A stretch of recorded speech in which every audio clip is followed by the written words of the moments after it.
our lovely Terry Real. He is an internationally recognized family therapist, speaker, and best-selling author committed to helping people build the lasting, loving relationships you deserve. In fact, he shares, nothing is more important in our lives than our relationships. A great relationship boosts your immune system, opens your heart, and keeps you vital and creative.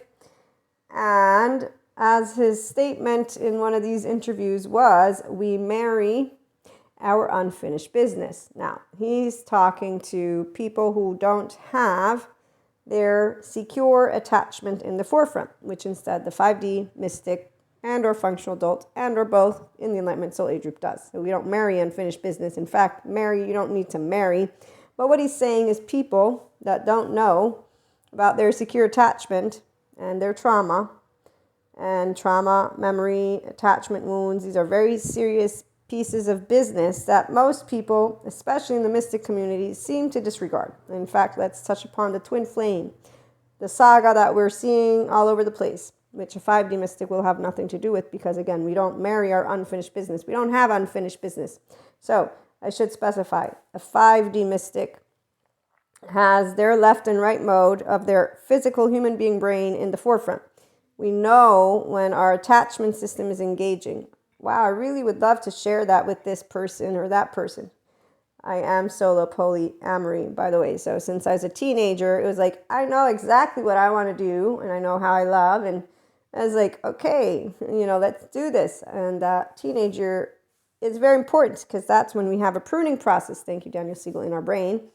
And that's also when we look away from our family of origin to our peers. And here's where the people who have unfinished business, they began to play out their familiarity from home, the attachment system stuff, and the attachment styles are one group of researchers, the attachment category is another, but they equally have things to say about how you will want to be seen, to be soothed, to be safe, to be secure. Now, if you get a third attunement and then the rest is repair and rupture, that creates great resiliency. And that's why we have some people who don't go through trauma. Now, childhood trauma is a completely other subject in and of itself. And as Patrick Tiahan points out, Reiki is going to help your energy levels. And I'm a Reiki master, but it isn't going to resolve the years of abuse and neglect. That requires your time, your patience, your awareness, and the psychoeducation to help you know it's okay when you feel that you are disconnected from your emotions, which means that it's really challenging to feel and or you try to not feel. And so here's our shame cycle, inner critic, outer critic, with the activities to deny the emotions that arise because they're so overwhelmingly, the right brain stuff comes up, left brain is going on with business, but you're not actually handling the unfinished business in the body. So it's trauma memory, again, the updated somatic sensory motor trauma experts and a lot of great scientific methodology people explain it. The mental health good ones.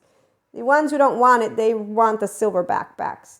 They're saying we're going soft. And when you meet someone who says you're going soft, leave them to their adaptive child emotional response. They get harsh, unforgiving, rigid is the way the brain is working, and they're not actually trying to go flexible, adaptive, coherent, and stabilized. In fact, they're not trying to work with their left and right mode. If they were, they'd be like, wow, I'm really charged right now. I'm really upset. Let me handle my emotions first. And so here's where 5D mystics, we actually love building our emotion regulation skills, like automatically. So when I was a teenager, getting back to the part where our pruning process, I don't know what it takes, but it takes rid of stuff we don't need. At least that's what I think. I don't know. Again, maybe it's just the hormones that change too. So Daniel Siegel is way better at explaining all of this. Let me take a sip of coffee. You and me.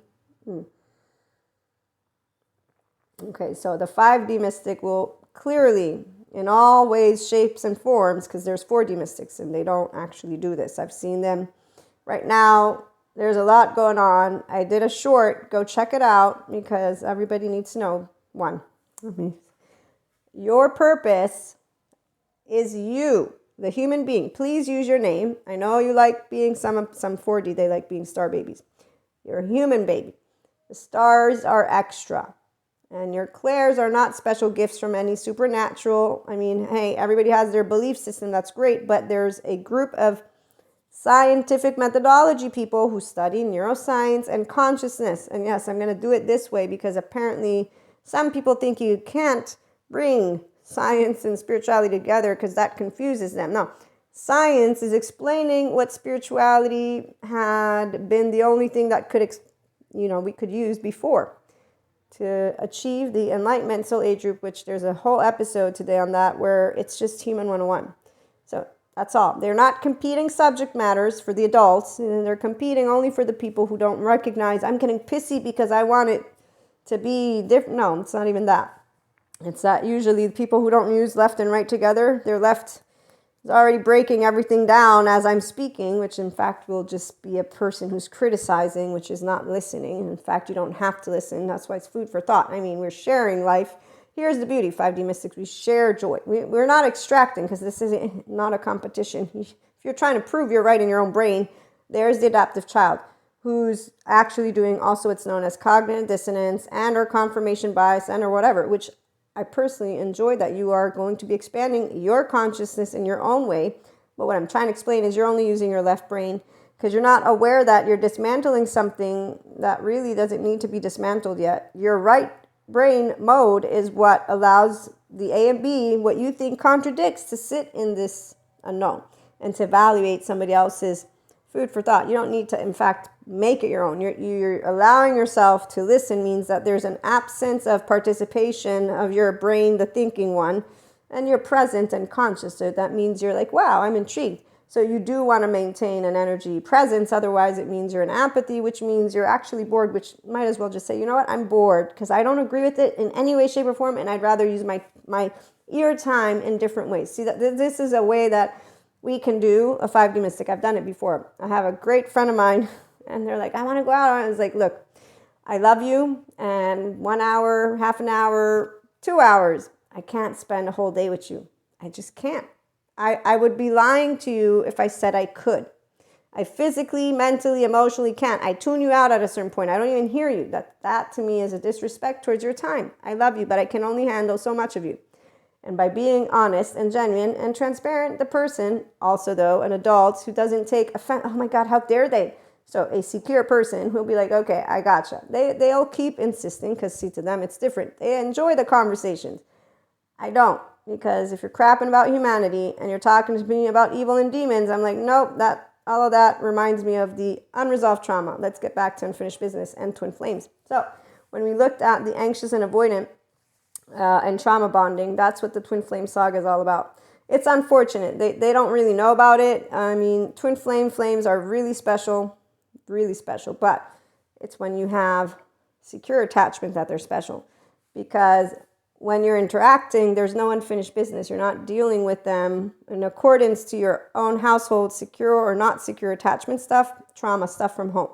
So you don't bring to a person your emotional hurt. As Terry Real points out, partners aren't here to fix each other.